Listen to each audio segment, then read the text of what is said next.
13%. That is the hazelnut content listed on Nutella's Canadian ingredient page. Sugar and palm oil appear before the hazelnuts, so it is not exactly a hazelnut spread that happens to contain sugar. It is closer to a sweet oil-based spread with hazelnuts added for flavor. Today, I'm going to show you how to make the real hazelnut version at home, using roasted hazelnuts as the main ingredient instead of treating them like a decorative afterthought. You will get a deeper roasted flavor, a thicker texture, and a spread you can adjust from dark and intense to sweet and creamy. The recipe does not begin with cocoa, sugar, or melted chocolate. It begins with hot hazelnuts and a food processor. That is where the texture is created. I keep coming back to this method because the moment those nuts turn from crumbs into glossy paste, feels less like cooking and more like watching a machine accidentally invent peanut butter's expensive cousin. Start with 300 grams of hazelnuts, which is roughly 2 cups. Raw hazelnuts will work, but roasting is the difference between a spread that tastes vaguely nutty and one that tastes like an actual chocolate hazelnut spread. Roast the nuts at 350 degrees Fahrenheit for 10 to 14 minutes. Watch them during the final few minutes. Hazelnuts can go from lightly toasted to bitter surprisingly quickly. You want a deep, warm aroma and a slightly darker surface. If they smell like toast and caramel, they are ready. If they smell burnt, the finished spread will carry that bitterness straight into the jar. Rub the warm hazelnuts between a clean kitchen towel to remove as much of the papery skin as possible. You do not need to remove every fragment. That would be a wonderful way to spend an afternoon accomplishing almost nothing. Just remove the loose skins and darker patches. The skins can add bitter, drying flavors, so removing most of them makes the spread taste smoother and richer. Now blend the nuts while they are still warm. At first, they become coarse crumbs. Then the crumbs start sticking together. Eventually, the mixture may turn into a thick, lumpy ball that looks like the food processor has given up and is waiting for you to apologize. Keep processing. The friction from the blades warms the nuts and releases their natural oil. The mixture usually passes through 4 stages: crumbs, damp sand, thick paste, and finally a loose, glossy nut butter. That transformation is the key to the recipe. The nuts are not simply being chopped smaller. Their internal oil is being released and redistributed through the solids, creating the base of the spread before you add the chocolate flavor. Depending on your food processor, this can take 5 to 10 minutes. Stop occasionally to scrape down the sides so the blade can keep pulling everything toward the center. If your processor is small or weak, work in batches. If the motor becomes hot, let it rest. A slightly longer blend is better than turning this recipe into an appliance memorial. Once the hazelnuts become smooth, add 35 grams of unsweetened cocoa powder, about 1/3 of a cup. Add 40 to 60 grams of icing sugar, starting with a smaller amount. You can add more later, but removing sugar from a finished spread is a difficult conversation. This is already much less sugar-forward than the commercial version, but the sugar still has an important job. It does not only make the spread sweet, it balances the cocoa and adds body. Without enough sugar, the cocoa can taste sharp and the hazelnuts can dominate. Add 1/2 teaspoon of fine salt and 1 teaspoon of vanilla extract if you want a softer, rounder flavor. The salt will not make the spread taste salty. It makes the chocolate taste more present and prevents the sweetness from flattening every other flavor into one note. Blend everything again.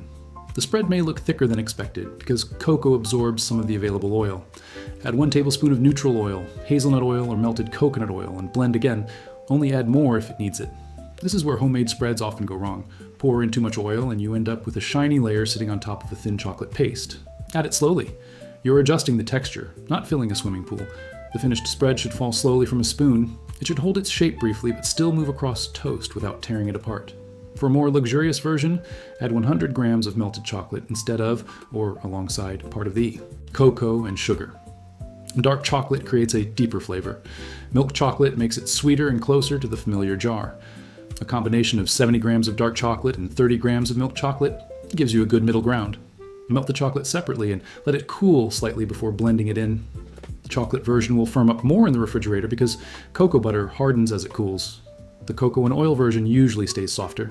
That gives you 2 different spreads from nearly the same ingredients. One behaves like a soft nut butter. The other behaves more like a truffle filling that happens to be willing to meet a piece of toast. If you are still watching, you are exactly the kind of person this channel is built for.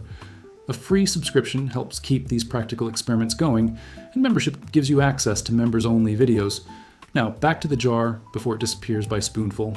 The next decision is texture. For a completely smooth spread, blend longer and scrape the sides often.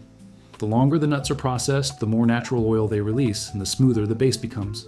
For a rustic version, stop when the hazelnut paste is smooth but still slightly textured. You can also reserve a small handful of roasted hazelnuts, chop them finely, and fold them in at the end. Do not add water or regular milk if you want the spread to last. Water changes the storage life and can make the mixture spoil faster. If you want a softer, milkier flavor, use milk powder instead. Add 1 or 2 tablespoons while blending, then adjust the sweetness in oil.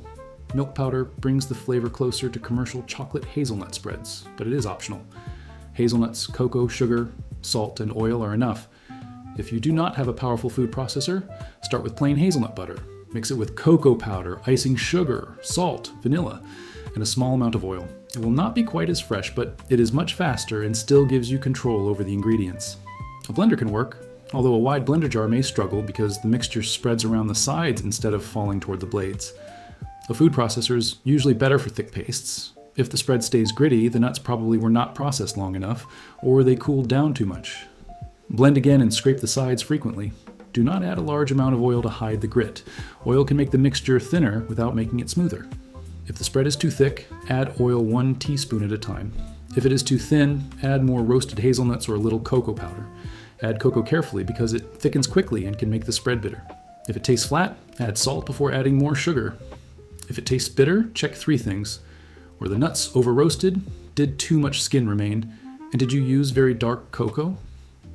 Bitterness is often a roasting problem disguised as a chocolate problem. If it is too sweet, add more hazelnut paste and a small pinch of salt. Adding more cocoa can make it both bitter and dry. Transfer the finished spread to a clean, completely dry jar. Moisture is the enemy. Use a clean spoon each time and store the jar in the refrigerator, especially if you added milk powder. The refrigerated spread will become firmer. Let it sit at room temperature for several minutes before using it, or warm a small portion gently. Do not microwave the entire jar unless you enjoy creating a chocolate eruption in a container that will somehow be both sticky and difficult to clean. The cost advantage depends mostly on hazelnut prices. The sugar, cocoa, salt, and oil are inexpensive. Hazelnuts determine whether this is a budget recipe or a small luxury project.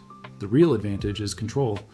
You decide whether the jar contains a little sugar or a lot, whether the flavor is milk chocolate or dark chocolate, whether the texture is smooth or crunchy, and whether hazelnuts are actually the main event.